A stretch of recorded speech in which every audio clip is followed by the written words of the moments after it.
Have you been thinking about starting your own garden? Feeling a little overwhelmed with thoughts of taking up the grass, digging up the lawn, and then rototilling your rock hard soil? Well, let me show you a fast, easy way to create a garden with no digging, no tilling, no special tools, and no previous garden experience, and none of the headaches of creating a traditional in the ground garden. Stay tuned.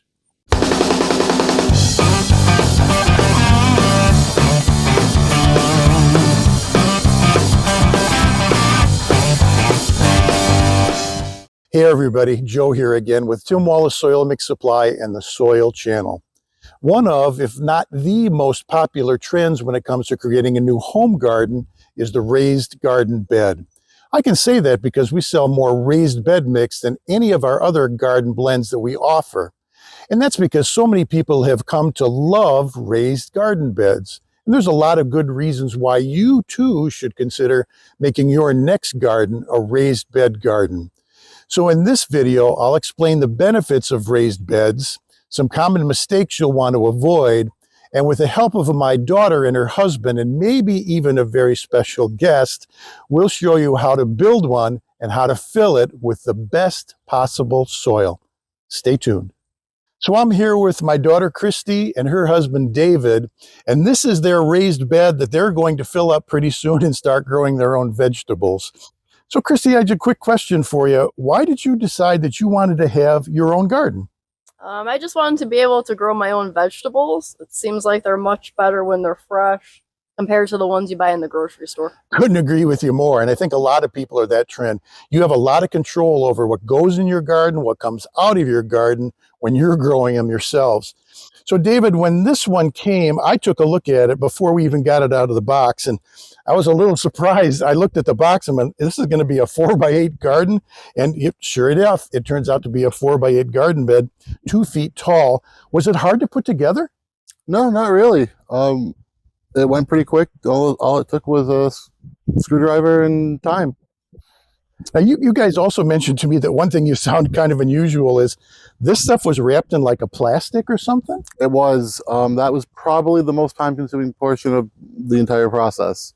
So it was more of a protective coating over this thing. Okay. Now, this came in more than one color, didn't it? Yes.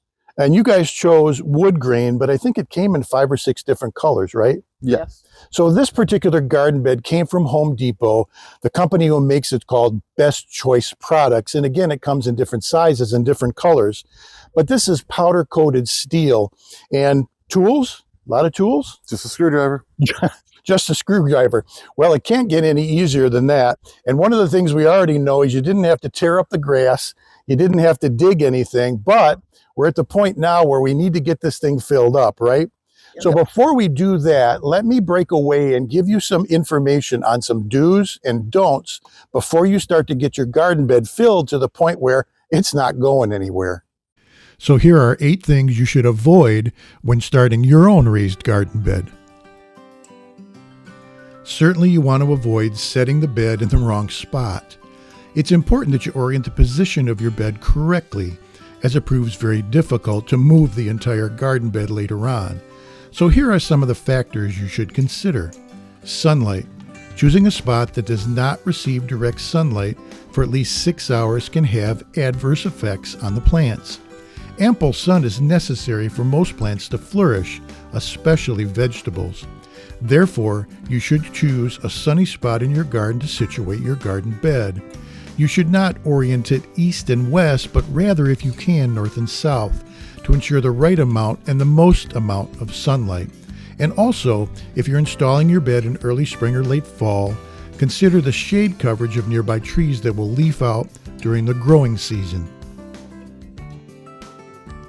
Another thing to avoid is uneven or not level ground. Avoid low-lying areas that are prone to collecting or pooling water.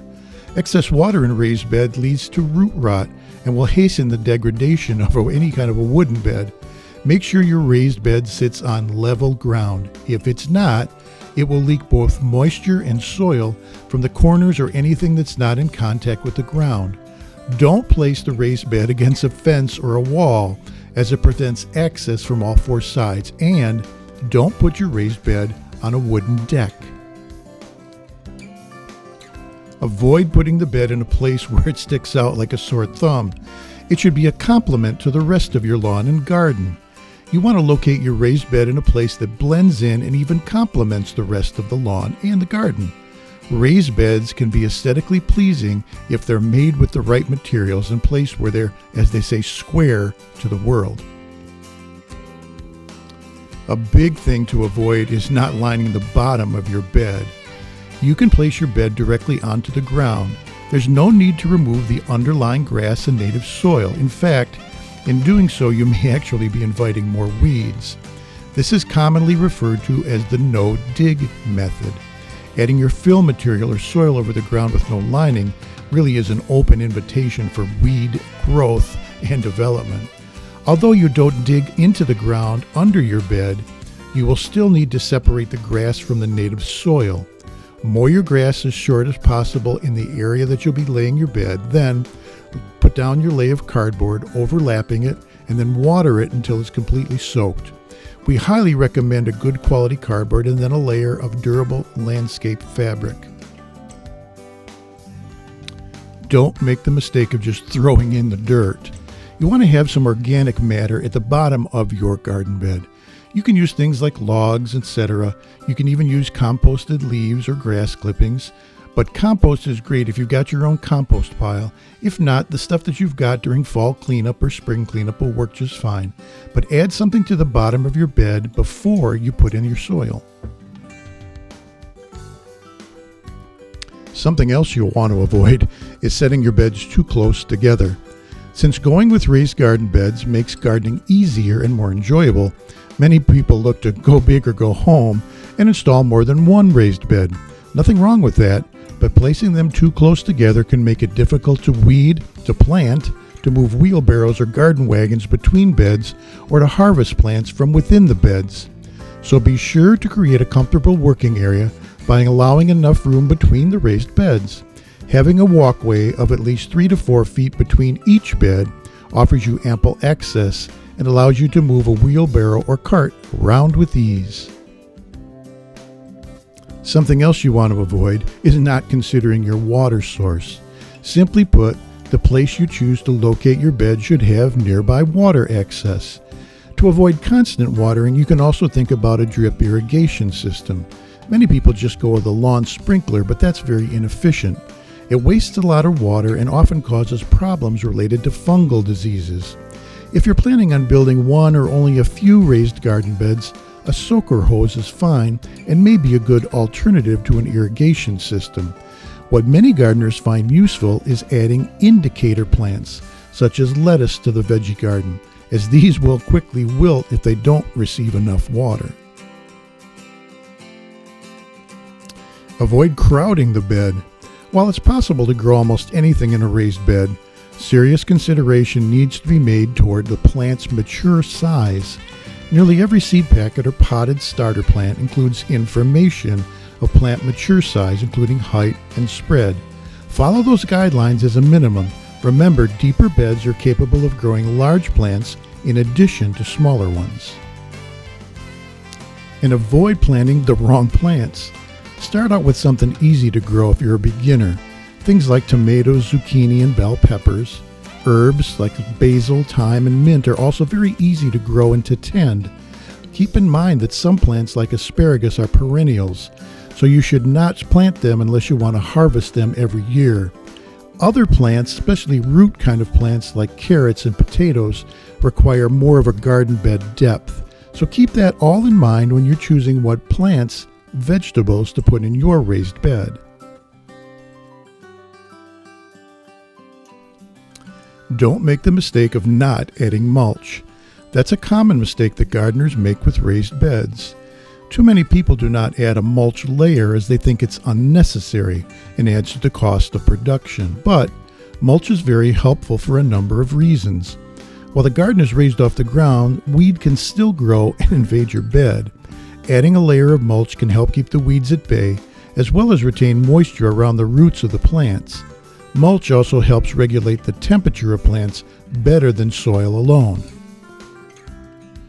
When it comes to mulch, however, stay away from the stuff you get in bags at the big box store. Believe it or not, a lot of that dyed mulch is actually recycled wooden pallets. What you want to use is an organic mulch. It's important that you keep this area weed-free and avoid using herbicides in your raised bed. Those toxic chemicals can linger for many years and can migrate to other areas of your garden as runoff. That's why organic mulch options are so much better. Wood chip mulches, for example, are quite popular, but they're better suited for ornamental flower beds.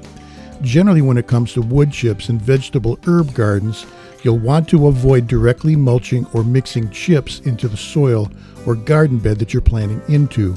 As these wood pieces break down, they can temporarily bind up nitrogen in the soil, something that heavy-feeding vegetables need to grow properly.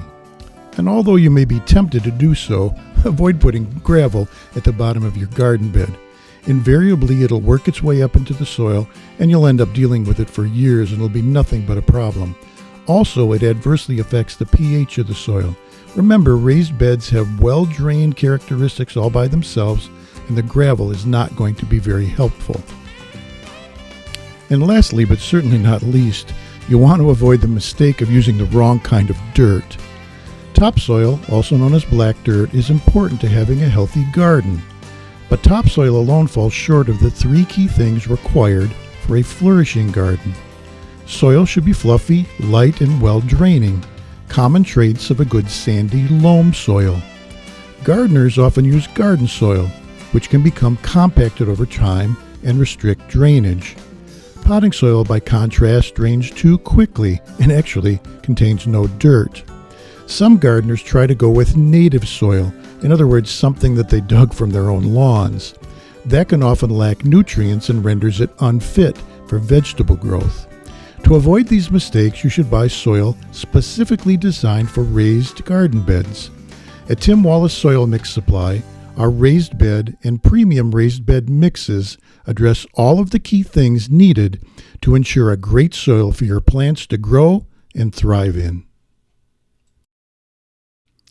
Now that I've shared with you all the things you want to avoid with raised garden beds, let me quickly give you some things that are benefits of having a raised garden bed. First of all, it's location, location, location. You can put it where it works best for you. To get the best access to sunlight and to your water source, you can create pathways for garden carts and wheelbarrows. You can also choose the size of your bed. Remember that the maximum width is usually about 4 feet. That will allow you from one side to be able to reach into your bed to plant, to weed, and to harvest. By its very definition, raised beds are above the ground. That means less bending and much more comfortable to work in.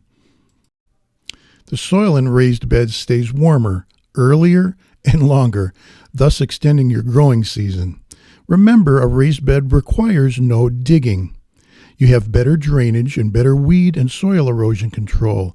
You can even control pests from either above or below. Actually, it adds a lot of visual interest to your garden, especially when they're put together nicely like the one we have here. And since you're not walking on the dirt, there's much less soil compaction. Better drainage equals better porosity. And last but not least, you have total control over the kind of soil that goes into your garden bed. Another great thing about raised beds is you can choose the material that they're made out of. This is powder-coated steel in the kit that Christy and David had. However, a lot of people like to build their own, and cedar is one of the top choices when it comes to wood to build a raised bed. But there are other choices as well. Pine would work, and the great thing about raised beds is you can also customize your beds, making more than one, getting into the height and the size that works best for you. And yes, you can reclaim and reuse to make a raised bed. These, for example, are made of recycled, reclaimed pallets. And yes, you can use pressure-treated lumber. Today's pressure-treated lumber is much safer and more environmentally friendly than the original version. If you still have concerns, however, just go ahead and line the sides and the sides only with a heavy mill plastic before you add your garden soil. It's also possible to make it out of engineered boards. Now in this situation, you're not going to be able to make it very high, but they would also work to make a raised garden bed. Galvanized steel has been used to make raised garden beds for a long, long time. Just remember, if yours is not a no-dig galvanized steel trough like this one, be certain to drill holes at the bottom of it before you get your soil in. That will allow excess water to drain into the native soil and you won't have a mess inside your garden bed. Engineered stone, like Unilock or even cinder blocks, can be used to make a raised garden bed. Just remember that because you're using a concrete product, it will slightly raise the alkalinity in your soil, so you may have to adjust accordingly, but you can add as many blocks as you need to get to the height desired. Natural cut stone can make a beautiful raised garden bed. The upfront cost is going to be a little bit more than any of the options we've talked about so far, but the maintenance long term is going to be much less, much longer lasting, and again, a beautiful raised bed that will last for years and years. And one thing that's becoming increasingly popular are garden bags or garden sacks. The great thing about these are they're movable. You can have one or you can have many, and you can reposition them, you can change soil regularly, and you can grow a variety of different things. So as you can see, there are a lot of options when it comes to building, designing, and filling your raised garden bed. Feel free to be creative and make it just the way you'd like it. So as you can see, the bottom of this garden bed is empty. It's called a no-dig garden bed. I love that for a number of different reasons. First of all, there's no heavy lifting, no digging that you have to do. But it does mean that we do have to do something with the soil that is here right now. There's grass underneath here, which is fine because we're going to deal with that. One of the mistakes I just talked about a moment ago was not lining the bottom of your garden bed with something. So the first thing we're going to do before we start worrying about what to put in this garden bed is to get some good quality cardboard down. Again, you can take a look at all this grass here. And this grass, if we don't get rid of it now, will eventually start to affect and maybe even weeds into the garden. So we're going to want to separate that. And again, the first thing we're going to do is we're going to put down a layer of good cardboard, and then we'll go on from there. Let's go. So again, we're going to line the bottom of this with cardboard. The cardboard is going to choke out this grass and give us a good solid base for everything else that's going to go above it. But remember, I just said use a good quality cardboard. This is what I'm talking about. Talk about generic cardboard. This is unwaxed cardboard. Cardboard that looks like this with all the fancy printing on it, this is waxed cardboard. This is not what we want to use in here, because we're going to soak this cardboard in water to the point where it's going to start to deteriorate. It's going to choke the grass out. This one, because it's wax, will not allow that water to penetrate. So we're going to use nothing but regular old cardboard.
David's got the cardboard in, which is great. The next thing we're going to need to do is we need to get this landscape fabric down. However, we want to wet this very, very well before we permanently install this landscape fabric. And let me give you a little bit of a hint. If you have a problem in your yard with moles or voles, or you're worried about critters like that getting into your garden from the bottom up, this is a great time to add a wire mesh in between the cardboard and the landscape fabric. That'll do its job for keeping those little pests from getting up into your garden from underneath. But we're going to go ahead and we're going to soak this cardboard real well after we measure this landscape fabric for a perfect fit. Once the cardboard is thoroughly soaked, and I mean thoroughly soaked, we can stop. Having it this wet is going to help it decompose or deteriorate a little bit quicker. And again, the idea here is to kind of choke out the grass that's underneath. Now, to keep the grass from coming up from this point forward, we're going to go ahead and add a good quality landscape fabric. Before we start to get this thing so full we can't move it at all, checking for level is not a bad idea. If one side's up too far, first of all, it's going to aesthetically look bad. And the second problem is going to be if we have a spot where, especially with a no-dig garden like this, it's up higher than one side is, you might leak some of your dirt. So we just use a level real quick, and we're going to check to make sure that we're okay. That's spot on.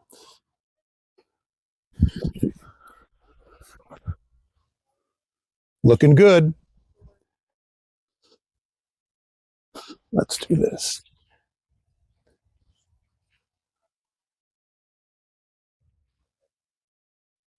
Great. Now that it's level, we can go ahead and get the landscape fabric in and then start talking about what we're going to fill it up with.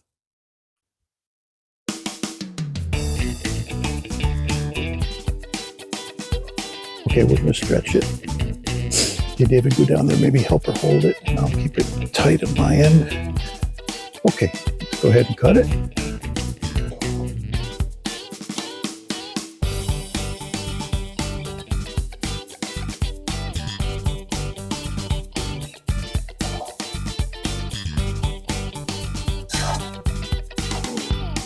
Great.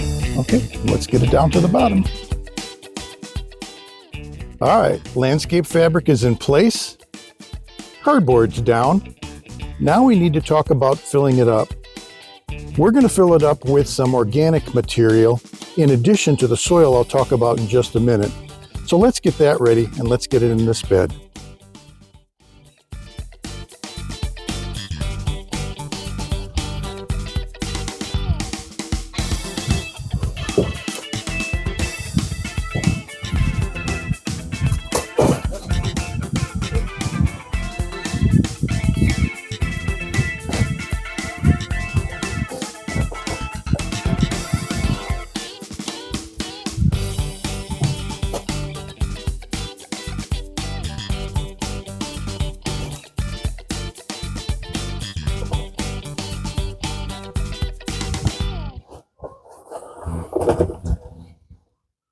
Adding organic matter at the bottom of your garden bed's a great idea.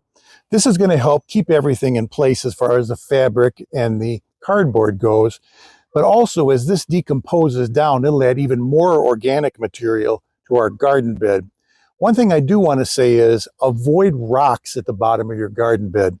First of all, it'll mess with the pH a little bit, maybe not much, but it will. And the second problem is eventually those rocks at the bottom of the bed mysteriously make their way up into your planting area and they become a nuisance. So the best thing to do is something like these old logs would work fine.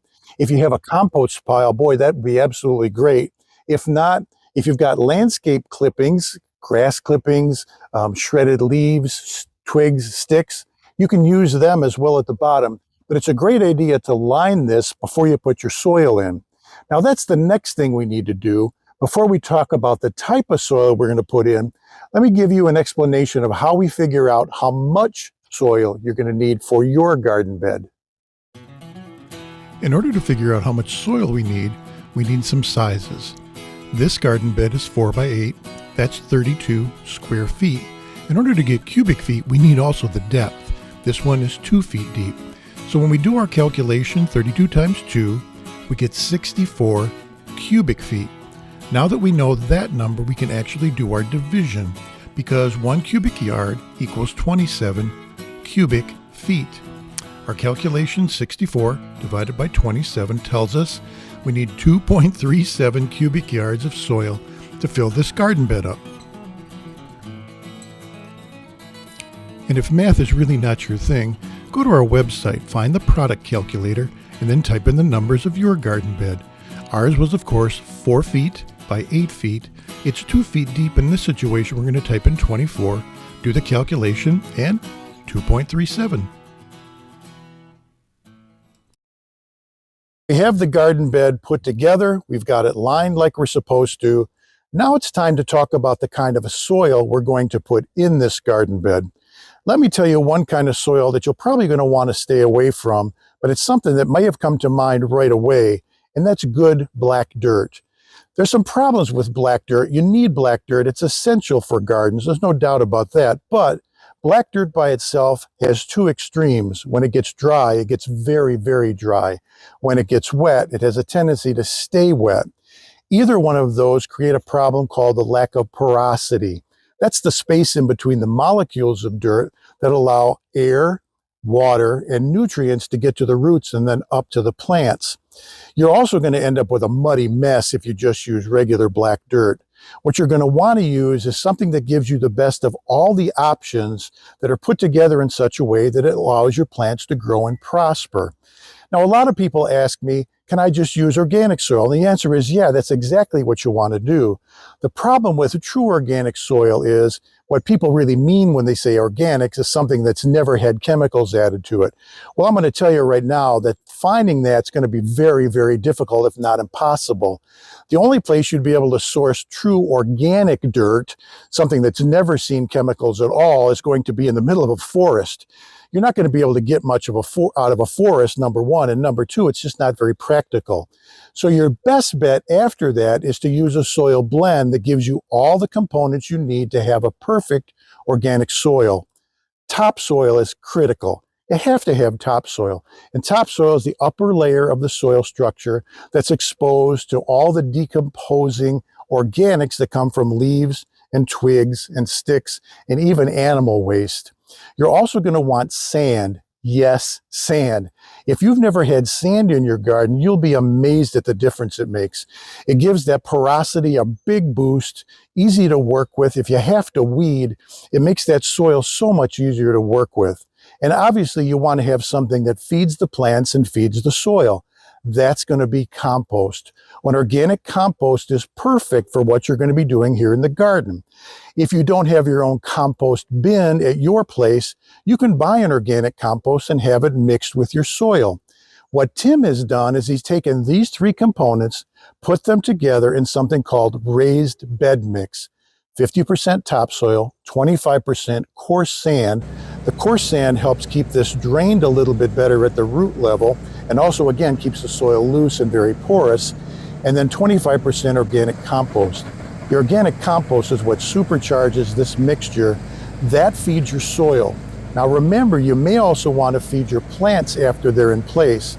And our rule is if you've got organics in the dirt, make sure you're using an organic fertilizer, not a chemical fertilizer. So in just a little bit, Tim's guys are going to be bringing us down 2 yards of Tim's raised bed mix, and we're going to show you what that looks like, and then we're going to get this thing filled up.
So as you can see, our garden bed is filled.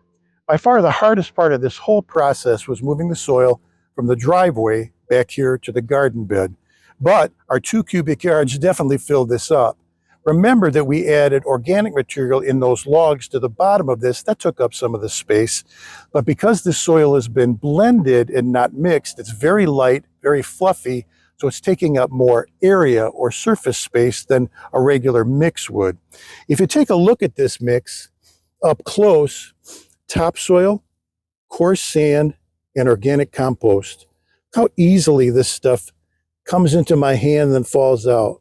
Very loamy, very rich in organics, and a really, really good media for planting vegetables or even flowers. But this garden bed will serve Christy and David very, very well for many years to come. And I don't know if I could say that it's easy enough for a 4-year-old to do, but it's certainly something that you can do on your own. Hey, when it's time for your next lawn or garden project and you want the best mix for the best result, think Tim Wallace Soil Mix Supply. Before you leave, hit that subscribe button to keep up with all of our Soil Channel videos. Find us on Facebook at Tim Wallace Soil Mix Supply, and on the web where you can find a lot of good information on our website at timwallacesoilmixsupply.com.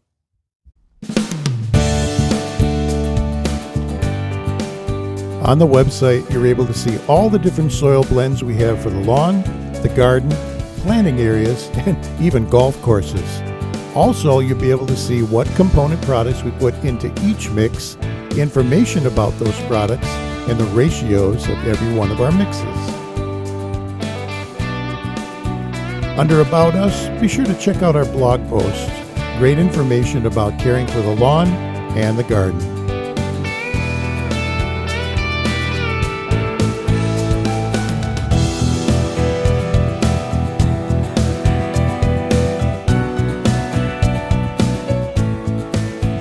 Well, no garden is really complete without plants, and since it's late October, we're certainly not going to be putting tomatoes and peppers in this garden. However, we do want to make sure that we have something planted in it. On behalf of Tim Wallace and Tim Wallace Soil Mix Supply for the Soil Channel, I'm Joe. Until next time, grow and have a great day.